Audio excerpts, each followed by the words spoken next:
Walang kalaban-laban na ginahasa ng isang tricycle driver ang isang 9 taong gulang na babae sa Maynila. Nangyari ito sa loob ng bahay ng biktima. Ang suspect, binasted raw ng ate ng biktima. Umaaksyon si Jen Calimon. Bakas ang trauma sa 9 anyos si alias Kim matapos umano siyang halayin ng isang tricycle driver sa loob mismo ng kanilang bahay sa Baseco Compound Port Area, Maynila alas 3 kaninang madaling araw. Natutulog na raw ang biktima nang biglang pumasok ang suspect. Dito na siya ginahasa sa harap ng 6 na taon at 1 taong gulang na kapatid. May kumatok po sa bahay nila.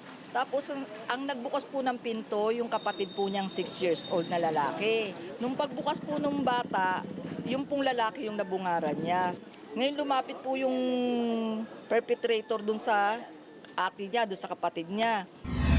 Naiwang walang kasama sa bahay si Kim at ang kanya mga kapatid. Hindi na raw kasi nila kasama ang kanilang mga magulang. Habang ang 15 anyos silang ate na nagsisilbi nilang tagabantay, nahuli sa curfew. Nakapagsumbong na lamang si Kim sa kinakasama ng kanyang ate na makauwi ito galing trabaho. Natakot daw po siya nung kaya hindi po siya naggawa ng ingay kasi nga sinasabi ng lalaki, huwag kang mag-iingay.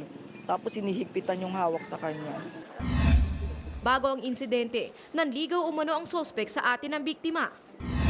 Sa pagresponde ng mga pulis, naaresto sa kanyang bahay ang 30 anyos na sospek na si Aman Alyudin, pero itinanggi nito ang paratang. Hindi ko talagang kayang gawin yan, ma'am. Hindi, walang kasalanan talaga. Yung binibindang nila, wala akong kalam-alam doon. Kasi alam ng mga magulang ko, nagaling ako sa Divisoria. Pagdating namin sa bahay, mga alas 10 ng gabi, natulog na kami. Isinasa ilalim na sa medical examination ng biktima. Sakaling mapatunayang ginahasa ito, mahaharap sa statutory rape ang sospek.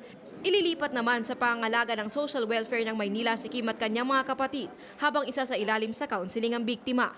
Umaaksyon, Jen Calimon, News 5. Be sure to come back. Use 5 everywhere. Copyright 2016.